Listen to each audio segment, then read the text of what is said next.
श्रीमद् भागवत कथा में भगवान श्री हरि का जो रूप बताया वो सच्चित आनंद। कैसा रूप कि चिदानंदमय देह तुम्हारी विगत विकार जान अधिकारी।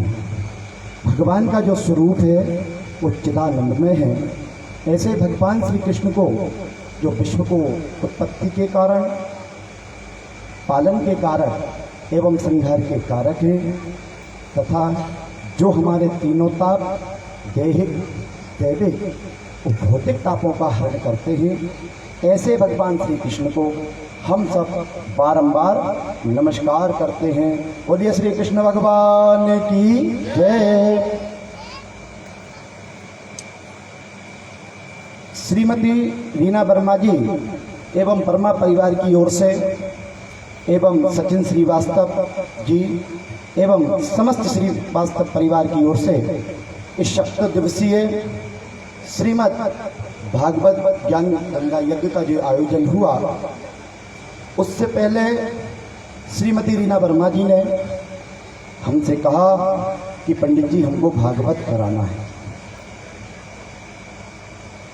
जैसे ही श्रीमती रीना वर्मा जी ने कहा तो भागवत की जब चर्चा हुई तो हमारी स्थिति वो हुई जो नारद जी की भक्ति ने बहुत प्रश्न पूछ के की थी कि नारद जी मुझे मेरे पुत्र जो ज्ञान और वैराग्य हैं इनको युवा कर दीजिए। और जिस तरह नारद जी को जब वो भविष्यवाणी हुई, आकाशवाणी हुई कि हे नारद जी कोई सत्कर्म करो, तो ठीक उसी तरह जब हम व्यास जी की तलाश कर रहे थे तो हमारी वही स्थिति हो गई कि जब नारद जी सत्कर्म की पूछने व्यास जी जगह जगह जा रहे थे तो लोग भगते जा रहे थे। तो जब हमने कहा कि भैया व्यास कथा करना है भागवत जी की और हम उसमें आचार्य रहेंगे, तो कोई तो बहाने बनाने लगा और कोई तो कहा कि गुरुजी तुम ही बैठ जाओ, तुम करते तो हो। उनकी भैया हम करते हैं लेकिन अभी हमें सारथी का दायित्व निभाना है, क्योंकि सारथी हमें बनना, हमें पता है परिस्थिति कि करने वाले की कमी बहुत कम थी। तो हमने कहा कि भाई कथा तो बहुत मिलेंगी लेकिन सारथी बनने के सौभाग्य बहुत कम जगह मिलेगा। तो हमने जब कथावाचकों से कहा तो वो बोले कि या तो हम कर लें या तुम बैठ जाओ, क्योंकि भाव इतना अच्छा था श्रीमती रीमा वर्मा जी का कि उन्हें वास्तव में ही कथावाचक चाहिए थी, नचाने वाला नहीं चाहिए थी। तो हमारा 2 महीने कथा व्यासों पे मंथन हुआ।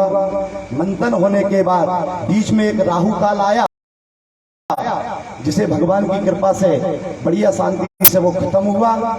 और उस राहु काल को खत्म करने के बाद हमें श्री श्रद्धे चंद्रभान उपाध्याय जी के रूप में सुखदेव जी का रूप हमें प्राप्त हुआ। इनका स्वभाव भी बड़ा लाजवाब है। और भक्तों क्या बताऊं मैं, अपन जब शादी करते हैं ना तो 4 फेरे होते हैं अपनी शादी में, और जो 4 फेरे होते हैं तो प्रथम फेरे का दायित्व, द्वितीय फेरे का दायित्व और तृतीय फेरे का दायित्व वर उठाता है। क्या करती है कन्या? वर को 3 फेरे में आगे करती है, आपको पता होगा। तो यानी धर्म का दायित्व वर उठाए और अर्थ का दायित्व भी वर उठाए, तू पैसे कमा। धर्म, अर्थ और काम, काम का दायित्व भी वर उठा, उसको 3 फेरे में आगे करती है स्त्री, और 4थे फेरे में स्त्री आगे हो जाती है। क्यों? क्योंकि तुम ये तीनों फर्ज निभाओ और मैं तुम्हें ये गारंटी देती हूं कि मोक्ष की मैं कराऊंगी तुम्हें प्राप्ति। वो 4थे फेरे का फर्ज श्रीमती रीना वर्मा जी ने, मुझे लगता है बहुत ही अच्छे से दायित्व पूर्वक उठाया है। और श्री शमेंद्र वर्मा जी की आज आत्मा इतनी संतुष्ट हो गई होगी, इसका प्रमाण 3 है। 2 हम देख चुके हैं कि कलश यात्रा की हमने, बूंदाबांदी हो गई थोड़ी देर की, और उसी दिन मैंने सोच लिया था कि श्रीमद् भागवत कथा का फल श्रीमती रीना वर्मा जी को प्राप्त हो गया। फिर रही कमी तो गिरिराज जी धरण की जैसी कथा आई तो पानी की बूंदे आ गई। अरे उनकी ये तो और सफल हो गया अनुष्ठान।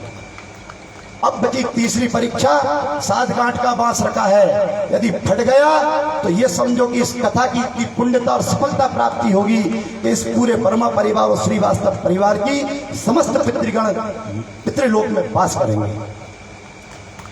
तो हमारा यही कहना है, क्योंकि श्रीमती रीना वर्मा जी भा शब्द के 3 शब्द आते हैं, भक्ति, भाव और भव से पार। श्रीमती रीना वर्मा जी में भक्ति पैदा है और बड़ी अच्छी भक्ति है। मैं भी इसका कायल हूँ। मैंने किसी भी प्रकार से उनकी ना नहीं सुनी, हर चीज में हाँ कहा है। और भक्ति जिसके आती है तब उसके भाव पैदा होता है, और भक्तों जिसके भाव पैदा हो गया उसे भव से पार होने में कोई नहीं रोक सकता। भक्तों की जब बात आती है तो अभी अपन ने बड़ा नाच गान श्री रुक्मणी विवाह द्वारकाधीश के साथ सुना। श्री राजेश्वरानंद जी एक बड़ी ही अच्छी 2.5 सेरा भक्ति की कहानी सुनाते थे। वृद्धों ने सबने सुनी होगी, युवाओं ने नहीं सुनी, तो व्यास जी की आज्ञा हो तो मैं सुना दूं। एक भक्त था जिसका काम केवल खाना था। वो खाता था, ना कोई काम करना और ना किसी प्रकार से किसी का सहयोग करना। घर वाले भी उससे परेशान हो गए, इतना खाए तो जो परोसने वाले हैं वो उससे बोले कि भैया बीच में रुक के पानी तो पी ले। तो वो बोलता है कि भैया पहले खाने का बीच तो आए, पहले मैं खा लूं, अब बीच कब आएगा, जब पी लूंगा पानी। तो जब वो खाने बैठता था साहब तो बहुत परेशान घर के हो गए कि कुछ करता नहीं है, खाता है, थोड़ा मेरा गला लग गया है, यदि गलत स्वर आ रहा हो तो उसको सहन करना। तो घर वाले परेशान हो गए, उसको एक दिन घर से बाहर निकाल दिया। और बेचारा जब घर से बाहर निकला तो सोचते सोचते जा रहा था कि अब क्या करूं। उसको टेंशन ये नहीं थी कि मैं मेरा घर छूट गया, उसको टेंशन ये थी कि अब शाम का भोजन कैसे मिलेगा। तो जा रहा था तो बीच में एक साधुओं की मंडली दिखी, वो बड़े हट्टे कट्टे साधु। उसको लगा कि यार यहाँ इस टीम से जुड़ लिया जाए तो भोजन की कमी तो इन्हें नहीं लग रही है। वो साधु जी के पास गया, साधु जी से कहा कि गुरु जी हम अकेले हैं, घर में हम कोई नहीं है, हमने घर छोड़ दिया है, कृपया हमें आपका शिष्य बना लीजिए। साधु जी ने कहा कि चले बन जाओ, पहनो कंठी और बनो वैष्णव। बोले यहाँ काम क्या करना पड़ेगी? बोले यहाँ कुछ नहीं करना है, तुम्हें सुबह और शाम खाना है और सुबह और शाम की आरती में भगवान की शामिल होना है। 2.5 सेरा बड़ा प्रसन्न हो गया कि यही तो हमें चाहिए और कुछ चाहिए भी नहीं। कंठी ग्रहण कर ली, गुरुजी ने शिष्य बना लिया, खूब खाए और बढ़िया आनंद से समय बिताए। समय बीता, 8-10 रोज बाद वो सुबह उठा तो देखा कि ना तो रसोई में कोई खाना बना रहा है, सब सुनसान। तो भक्त घबरा गया कि आज खाना मिलेगा या नहीं मिलेगा। तो भक्त बोलता है अपने गुरुजी के पास जाके कि गुरुजी आज रसोई भोजन नहीं बना रहे। गुरुजी बोलते कि क्या तुम्हें पता नहीं है, आज मंदिर पे एकादशी है और आज भोजन नहीं बनते। 2.5 सेरा ने कहा गुरुजी कुछ भी नहीं बनेगा? बोले नहीं नहीं, आज तो बिल्कुल निर्जला एकादशी रखी जाती है और किसी भी प्रकार की यहाँ पर भोजन प्रसादी नहीं बनेगी। अरे गुरुजी अभी आज हमने एकादशी कर ली तो कल हम द्वादशी नहीं देख पाएंगे, हमें तो आज एकादशी नहीं हो पाएगी। गुरुजी आपके दूसरे चेला भी तो होंगे, उनसे करा लीजिए। तो गुरुजी बड़े दयालु थे, वो समझ गए कि ये भूख को सहन नहीं कर पाएंगे। तो उन्होंने कहा कि ले एक काम कर, भोजन तो आश्रम में नहीं बनेंगे, यदि तुझे भोजन बनाना है तो रसोइये से अपना सामान ले और नदी किनारे पेड़ पे जाकर, पेड़ के पास जाकर भगवान को भोजन बनाना और खुद भोग लगाना और खुद पाना। उसने कहा कि ठीक है गुरुजी, हम इतना तो कर लेंगे, क्योंकि मरता क्या ना करता, अब बनाना पड़ेगी, बना लेंगे। वो वहां पे पहुंचा, बढ़िया उसने भगवान भोजन बनाए और जैसे ही भोजन बना के थाली लगाई उसे गुरुजी की बात याद आ गई। इंद्रेश जी, उसे गुरुजी की बात याद आ गई कि गुरुजी ने कहा था कि भगवान को भोग लगाना। उसने थाली लगाई और भगवान को बड़े ही प्रेम से पुकारने लगा, राजा राम आई है, सीता राम आई है, मेरे भोजन का भोग लगाइए। राजा राम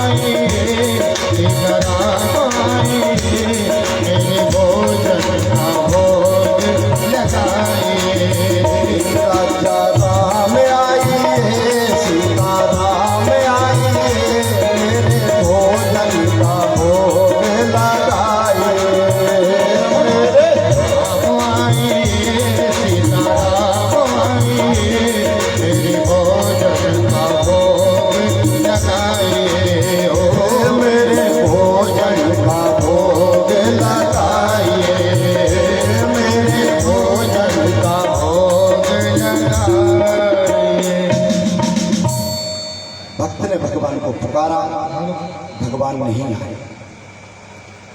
भक्त ने कहा कि देखिए प्रभु, यहाँ तो पूरी पकवान तो बने नहीं है और मंदिर है नहीं, घर है नहीं, ये तो नदी है, नदी का किनारा और पेड़ उसके नीचे मैं बैठा हूँ।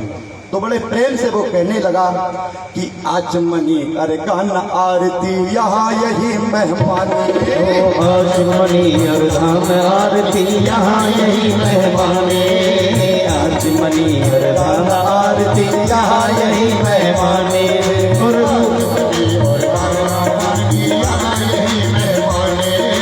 रूखी सूखी पाओ यहाँ पर, रूखी सूखी पाओ यहाँ पर, पियो नदी का पानी, राजा राम आए, सीता राम आए, मेरे भोजन का भोग लगाइए, राजा राम आइए, सीता राम आइए, मेरे भोजन भोग लगाइए, ओ मेरे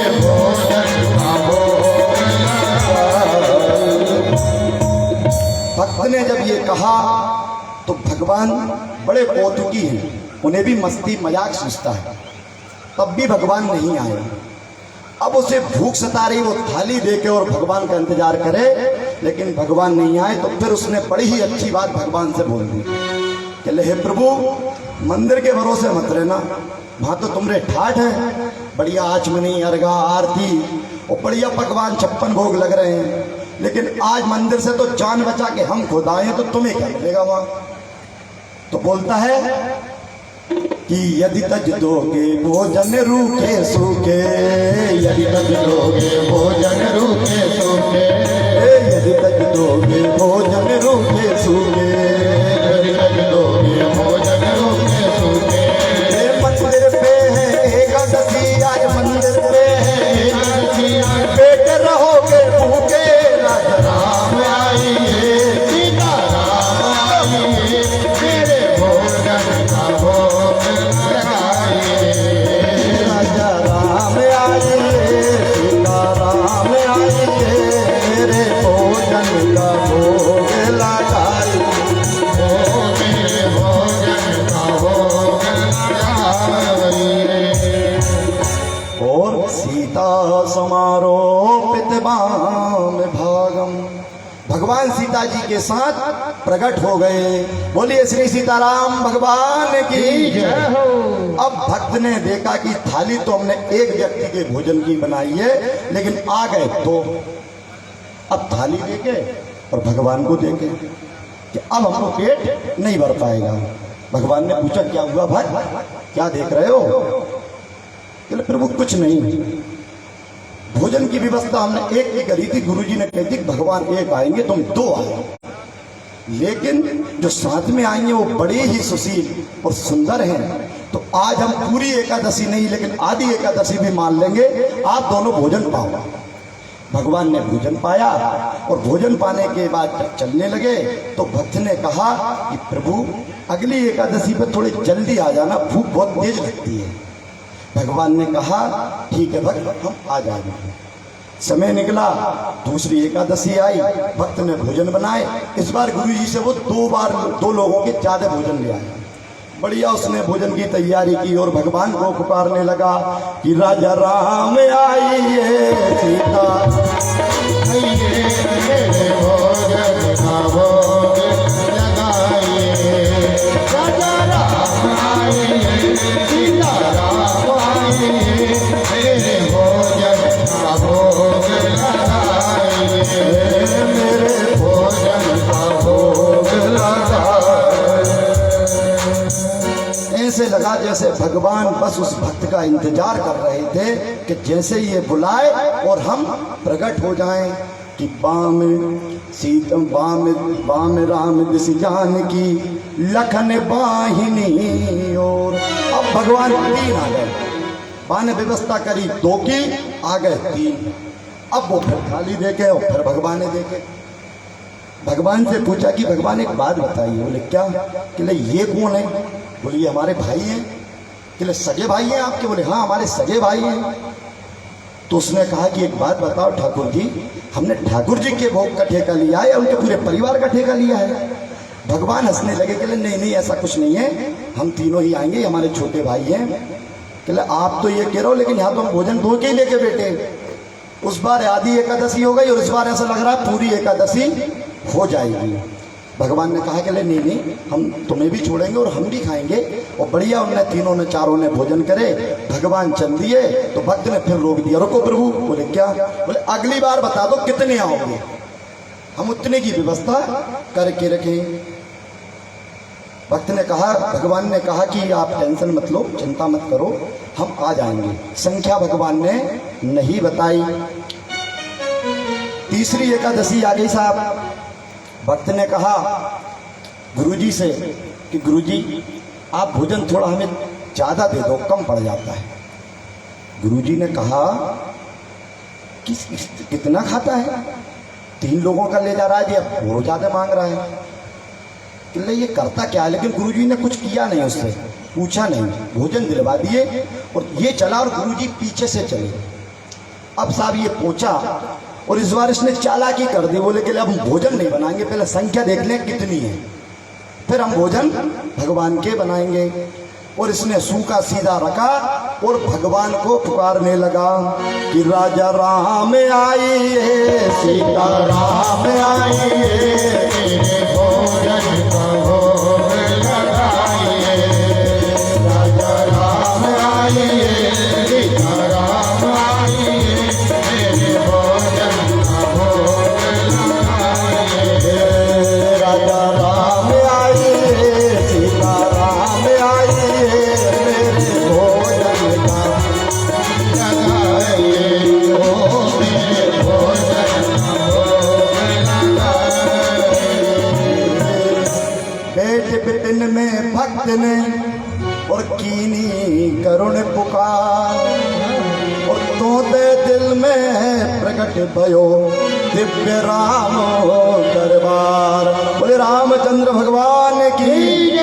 अब साहब राम दरबार पूरा प्रकट हो गया। सीता राम लक्ष्मण हनुमान जी भरत और शत्रुघ्न, और जैसे ही प्रकट हुआ और इसकी जो है होश उड़ गए कि लगे जो थोड़ा बहुत बढ़ा के लाए थे वो भी अब गया। गुरुजी की एकादशी भाई कर लेते तो ज्यादा फायदा होता। अब साहब ये रूठ गया भक्त, जरा भगवान से रूठने लगा। कहले भगवान, एक बोलता है कि प्रथम दिवस भोजन हित जब आसन मैंने लगाई, और उधर ना मैं भर सक्यो जब सिय जन सन्मुख आई। और फिर आए विपिन भाई पे भाई, और निराहार ही रहूं आज मोए परत दिखाई। हे भगवान, जब मैंने प्रथम दिन एक जने के हिसाब से आसन लगाई, आप 2 आ गए, मैंने कुछ नहीं कहा। और तीसरे दिन आसन लगाई, तीसरी एकादशी पर तो आप 3 आ गए, और आज तो आप पूरे के पूरे आ गए। मुझे लगता है कि अब मेरी भूख नहीं मिटेगी, मैं आज भूखा ही रहूंगा। और क्या कहता है कि तुम नहीं तजत सुबाने आपनी, हम कहते समझाए। भगवान से कह रहा है कि तुम अपना स्वभाव नहीं तरफ छोड़ रहे। हम स्वभाव 1 बार हो गया, 2 बार हो गया, लेकिन आप संख्या बढ़ाते जा रहे हो। कि तुम नहीं तजत सुबाने आपनी, हम कहते समझाए।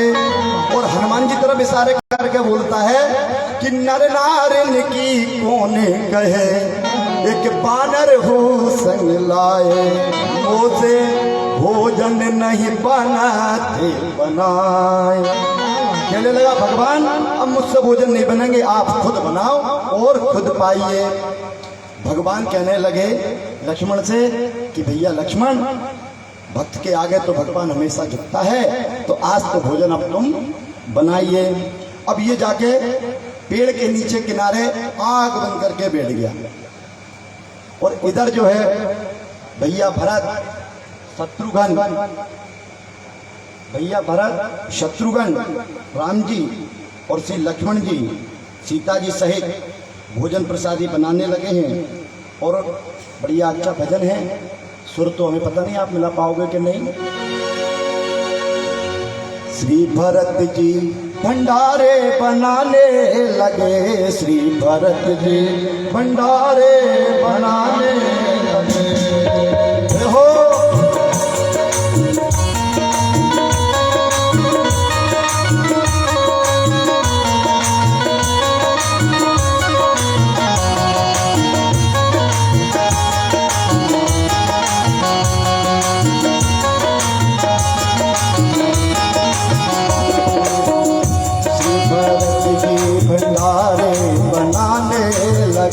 श्री भरत जी भंडारे बनाने लगे।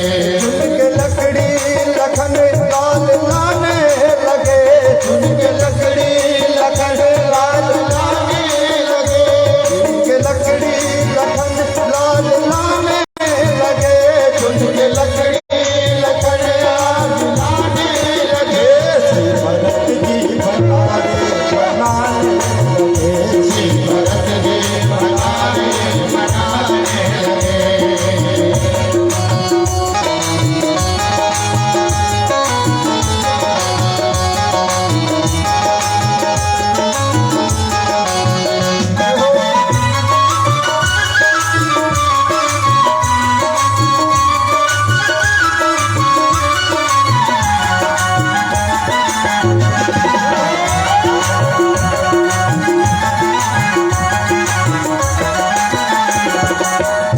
के झूले इधर और उधर शत्रुघ्न के झूले इधर और उधर शत्रुघ्न के झूले इधर के झूले इधर और उधर शत्रुघ्न के झूले इधर। साग बाजी अमनिया बनाने लगे, साग बाजी हमनिया बनाने लगे। श्री भरत जी भंडारे बनाने लगे। श्री भरत जी भंडारे बनाने लगे। अब देखा साहब वहाँ पे भंडारा बनने लगा। हनुमान जी ने चौका पोंछा लगा दिया, लखन लकड़ियां चुनकर ले आए और भरत जी सब्जी का अमोनिया करने लगे। और इधर माता सीता जब रसोई में बैठ गई तो सभी प्रकार की अष्ट सिद्धि नवरिद्धि, अष्ट सिद्धि नव सिद्धि वहां पर प्रकट हो गई और साधु महात्मा सभी देवता प्रकट हो गए। और जैसे ही भक्त ने आए आंख खोल के देखा कि अरे जेव आ गए, तो थोड़ा बहुत मिलना थी, अब वो भी नहीं मिलना। ए हो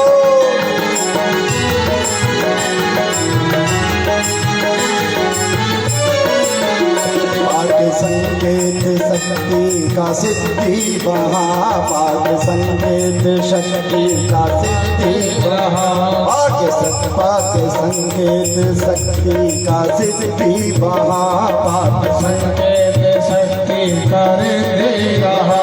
शक्ति नभ निधियों के आने लगे, शक्ति नभ निधियों के आने लगे। श्री भरत जी भंडारे बनाने लगे। श्री भरत जी भंडारे बनाने लगे।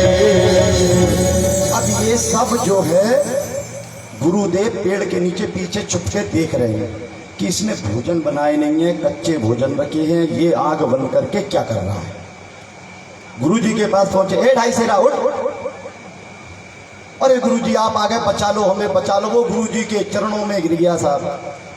गुरु जी कहते कि तू कर क्या रहा है, तेरा भोजन सूखा रखा है, तू यहाँ तपस्या करने बैठ गया। कहले अरे गुरु जी आपने कही थी हे ठाकुर जी आएंगे, यहाँ तो ठाकुर जी को पूरा खानदान प्रकट होगा, आपको दिख नहीं रही हो। तो गुरु जी ने कहा कि लगे मुझे तो कुछ भी नहीं दिख रहा है। याद रखना भाव से चालू करिए अपन ने ये बात। तो गुरु जी कह रहे मुझे तो कोई नहीं दिख रहा है। तो वो कह रहा है भगवान से, कहता है कि हे भगवान आप हमारे गुरुजी को दिखिए, नहीं तो गुरुजी हमें झूठा समझेंगे। और भगवान ने कहा कि हे भक्त मैं सरल व्यक्तियों को देखता हूँ, क्योंकि मैं ऐसे गुरुजियों या किसी को भी घमंड हो, अपमान हो या ज्ञान का वो हो, मैं उनको नजर नहीं आता।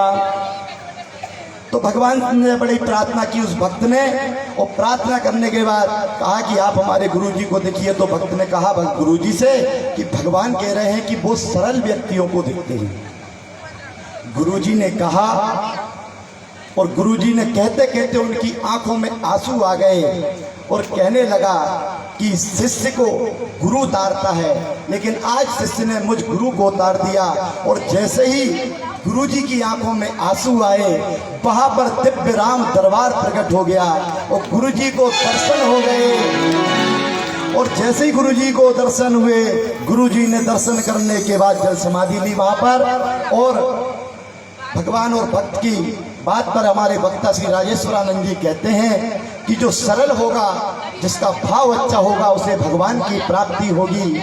और सरल की जो व्याख्या उन्होंने की है कि सा अर्थात सीता, रा अर्थात राम और ला अर्थात लक्ष्मण, अर्थात जो सरल होगा उसी सीताराम की उसको प्राप्ति होगी। इसीलिए सभी लोगों को सरल होना चाहिए। ये अपना धन धान्य है, ये तो कोई बड़ा कोई छोटा होता रहता है, ये तो माया है, लक्ष्मी चंचला है, आती जाती रहती है। तो इसी भाव को लेकर मैं श्रीमती रीना वर्मा जी के शब्द पे आया था कि क्या गजब का भाव है साहब। मतलब भगवान ऐसी सद्बुद्धि सबको दे और इस तरह का स्वभाव हमके ये चाहिए। बिल्कुल जी पंडित जी, आप जो कहोगे वो। और बहुत अच्छी कथा हुई है और इतना अच्छा आनंद आया, हमारी पूजा में भी आनंद आया। गुरु माता बैठी हैं, वो जानती हैं। पूजा भी यहाँ पर पूरी मूल पाठ की पोथी की पूजन हुई है। षोडशोपचार से 7 ब्राह्मण बैठे हैं जिन्होंने बाकायदा पूरा मूल पाठ किया है, वासुदेव मंत्र का जाप किया है, नमो भगवते वासुदेवाय का। और मैं तो इतना गदगद और इतनी अच्छी भगवान की सेवा जो यहाँ पर मैंने प्रसन्नता से बिल्कुल की है, एक भी ब्राह्मण हमारा दुखी नहीं हुआ, सब प्रसन्न होके बिल्कुल रोज गए और रोज आए। और व्यास जी का तो क्या कहना, व्यास जी मिल गए तो हमारा तो और काम सफल हो गया। इसी के साथ मैं अपनी वाणी को विराम देता हूँ। जो भी टूटी फूटी सेवा मैंने की आज, उसके लिए आप लोग ग्रहण करें। और व्यास जी से मैं कहूँगा कि आज भजनों में नचा दो, सब आनंद आ जाए, सभी नच लो। भागवत जी कहती है कि जो मेरे आगे नच गया उसे किसी जगह नचने की जरूरत नहीं है। अब जो है कुछ गुरु माता बोलेगी जी। आपका सुन के मेरी भी